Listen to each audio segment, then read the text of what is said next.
What if those closest to you are the ones preventing you from moving forward? Sometimes the only way to save your peace is to leave, even if you are surrounded by family or old friends. Let us discuss the telltale symptoms that it is time to permanently sever relations. Have you ever been drained by someone in your life? Perhaps it is a friend who only shows up when they need something, or a family member who constantly criticizes your decisions. You initially convince yourself that things are simply the way they are, but gradually it begins to erode your tranquility, self-assurance, and even your joy. The harsh reality is that not all relationships are worthwhile. Even though it hurts to leave a friend, co-worker, or even family, there are some relationships that are more detrimental than beneficial. Let us be honest today about the telltale indicators that it is time to let go, especially when it involves a loved one. They keep undermining you. Imagine sharing a proud event from your week with a loved one as you are seated at supper. Perhaps it is a promotion you have been aiming for, a fitness objective you have finally achieved, or even something as simple as mastering a new recipe. They say something like, "That is good, but is not that what you were supposed to do anyway?" While you are excited and expecting some encouragement. I have been there. I can recall the beginning of a very important personal effort. I spent several hours planning, preparing, and conducting research. Upon bringing it up to a close friend in the hopes of receiving some support, they simply grinned and remarked, "You always start things like this, but you never finish them." My heart fell. The tone was just as important as the words, the nonchalant rejection of a cause close to my heart. I initially convinced myself that it was simply their method of being truthful. Perhaps they believed they were inspiring me, but as time went on, I saw a trend. It was more than just a project. "Oh, you received that promotion probably because your employer likes you, not because you are good at your job." Or, "That is fantastic that you dropped weight, but do not get too confident," were their negative comments about nearly every triumph I reported. It is simple to regain. One or two remarks like these can be dismissed with ease. You may even dismiss it with a laugh, reasoning that that is just how they are. However, it begins to wear you down when it becomes a habit. You begin to doubt yourself and wonder whether your achievements are truly worthy of celebration. When someone is pushing you down all the time and making you doubt every move you do, it is like attempting to climb a mountain. Nobody ever tells you this, but those who continuously make fun of you are frequently struggling with their own fears. They perceive your development as a danger. They chose to dull your light rather than confront the stagnation that your advancement highlights.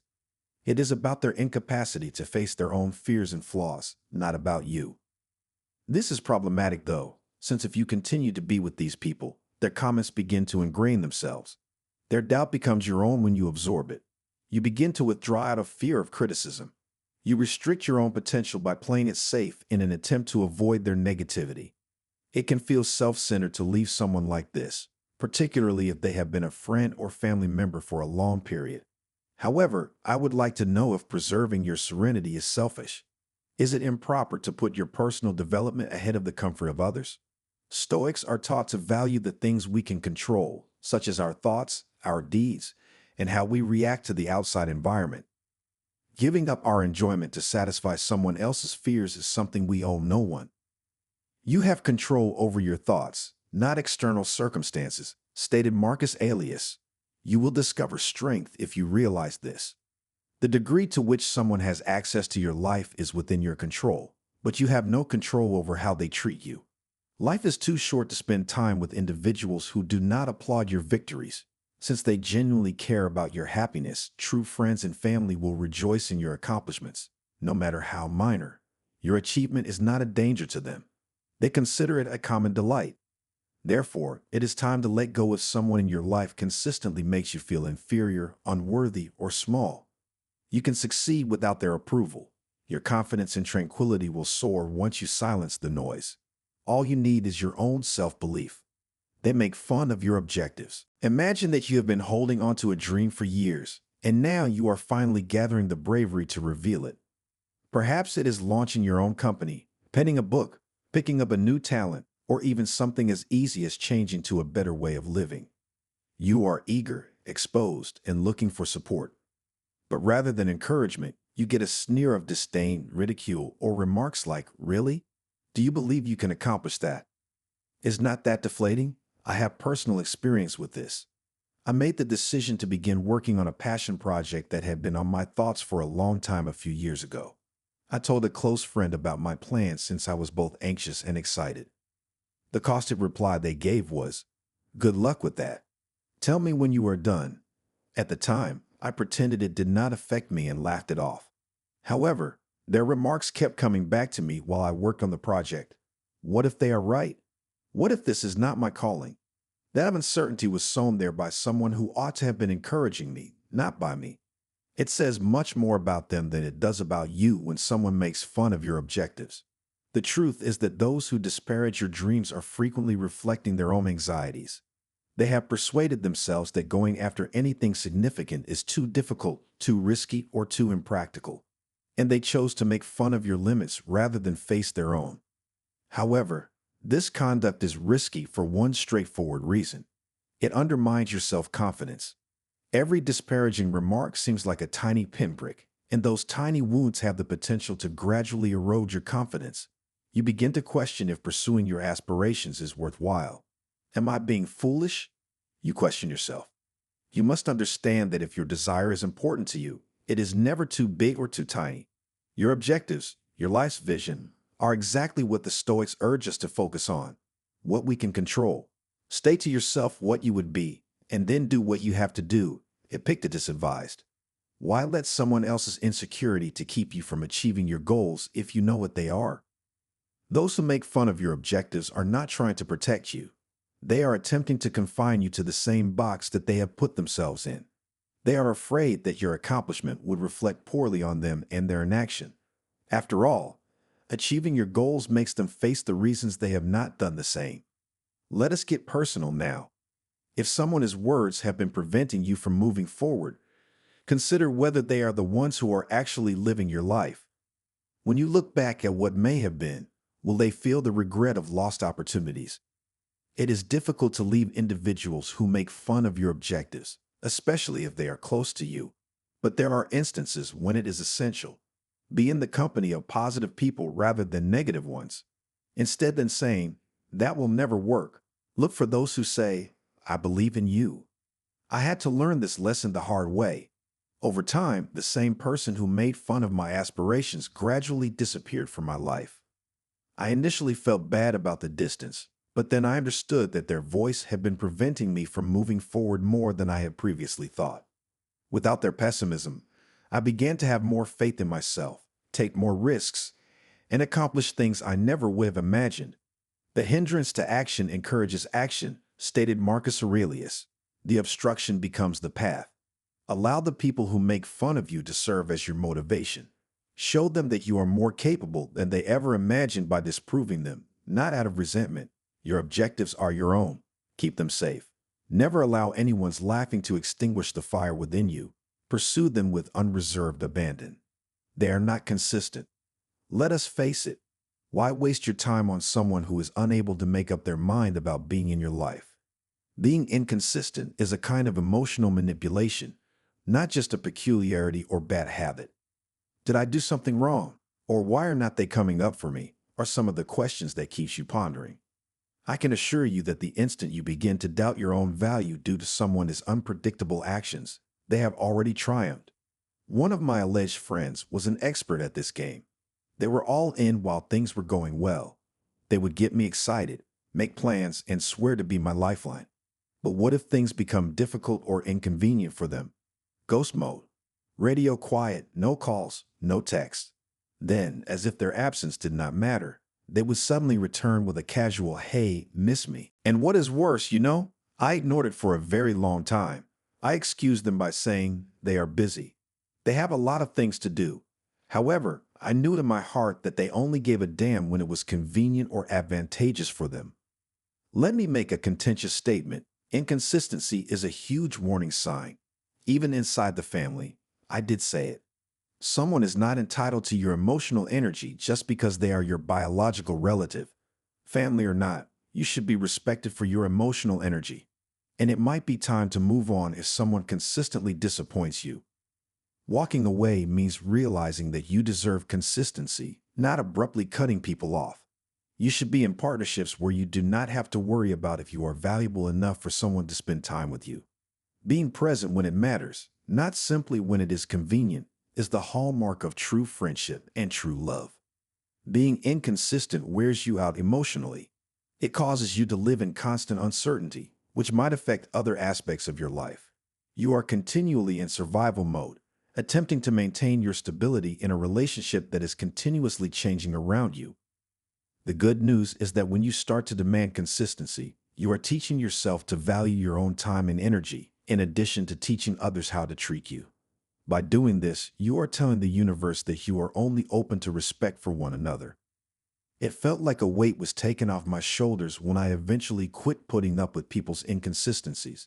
I discovered that countless justifications and second opportunities do not lead to serenity. It comes from stating, "I deserve better," establishing boundaries, and letting go of people who are unable to provide you with that. Peace ultimately comes from surrounding yourself with people who enrich rather than deplete your life. It is about having faith that the people in your life will support you when it matters most, not just when it is convenient. I once knew someone who could recall every single perceived wrong I had ever committed against them.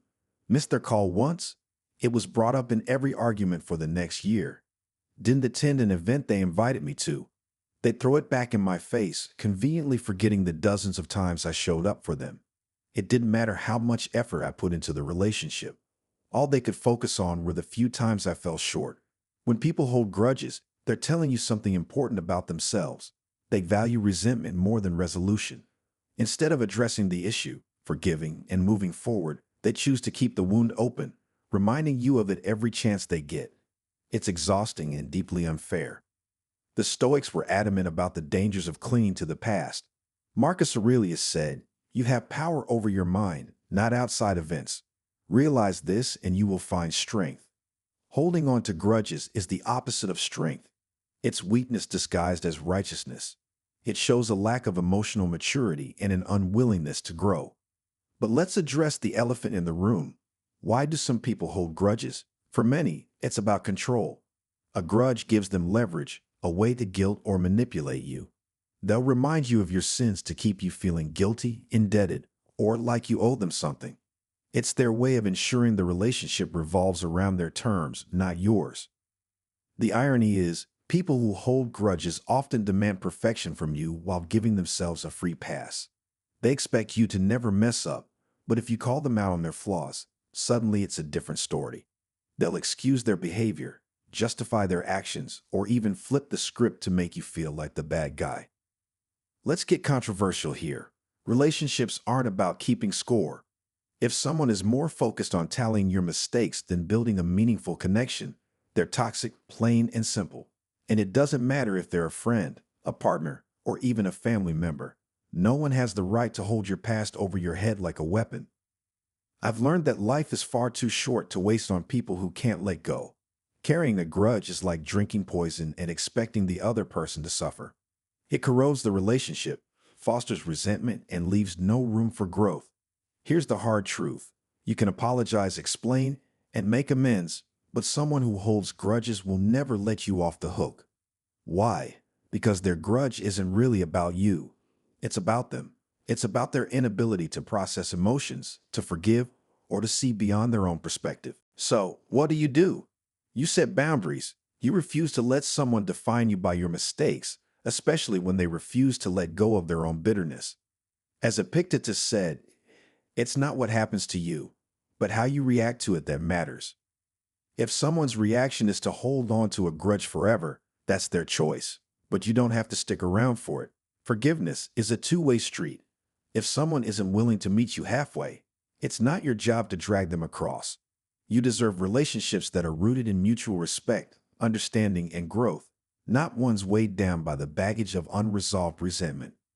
So if someone in your life treats every mistake like a permanent stain, it might be time to walk away. Not because you don't care, but because you care enough about yourself to stop being someone's punching bag. Let them hold on to their grudges. You've got better things to hold on to, like your peace, your self-respect, and your future. They're envious of your success. Jealousy is a subtle poison, and when it comes from someone close to you, it can be downright toxic. Envy isn't just about wishing they had what you have. It's about resenting you for achieving it. And the sad truth is, some people would rather see you fail than cheer for your success. I remember the first time I noticed envy in a friendship. I had just landed a job I'd been working hard to get for years. Naturally, I was excited, and I shared the news with a close friend, expecting them to be happy for me. Instead of congratulations, I got a half-hearted, "Must be nice to have that kind of luck." Luck. I had spent years grinding, sacrificing, and staying up late to make it happen. At first, I brushed it off. Maybe they were having a bad day, right? But it didn't stop there. Every time I accomplished something, big or small, their comments became more pointed. They'd downplay my achievements, make snarky remarks, or worse, change the subject entirely. It became clear they weren't rooting for me. They were silently hoping I'd trip and fall. Here's the thing. Envy isn't always obvious. Sometimes it's disguised as backhanded compliments, passive-aggressive jokes, or even outright indifference. But one thing is consistent. Envy shows you who is truly in your corner and who isn't. The Stoics understood this dynamic well. Marcus Aurelius wrote, "Rejoice with those who rejoice." True friends, true family, true partners. These are the people who light up when you succeed because your happiness adds to theirs. If someone can't celebrate your wins, it says more about their insecurities than it does about you. But let's make this controversial. Envy is a deal breaker in any relationship. Why? Because envy turns admiration into resentment. It creates a silent competition where there should be support, and worst of all, it often leads to sabotage.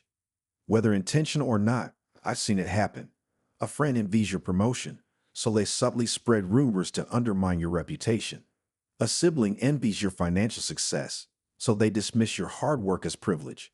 A partner envies your social circle, so they guilt-trip you into spending less time with friends. It's toxic, and it chips away at the foundation of trust. Let's be honest here. Envy doesn't just hurt you, it destroys the person who harbors it. When someone envies your success, they're not just unhappy with you, they're unhappy with themselves. They see your accomplishments as a reminder of what they don't have or what they haven't achieved. And instead of using it as motivation, they turn it into bitterness. But it's not your job to dim your light to make someone else comfortable. You shouldn't have to downplay your achievements, apologize for your success, or tiptoe around someone else's insecurities. As Seneca said, "It is not the man who has too little, but the man who craves more who is poor." Someone who envies you is trapped in a mindset of scarcity. They believe your success somehow takes away from theirs. And here's the kicker. Envy isn't something you can fix for them. No amount of reassurance, humility, or kindness will change how they feel. That's their battle to fight. Your responsibility is to protect your peace and surround yourself with people who genuinely celebrate your growth. So what do you do when you notice envy creeping into a relationship? You confront it. If you can, be honest and say, "I feel like there's tension when I talk about my achievements. Is there something we need to address?" Sometimes it opens the door for growth. But if they deny it, lash out, or make you feel guilty for succeeding, it's time to reevaluate the relationship. Walking away might feel harsh, especially if it's a close friend or family member. But remember, you can't thrive in an environment where your success is met with resentment. You deserve to be surrounded by people who inspire you, support you, and genuinely celebrate your victories. Envy is their burden, not yours. Keep growing, keep succeeding, and let the envious sort out their own insecurities.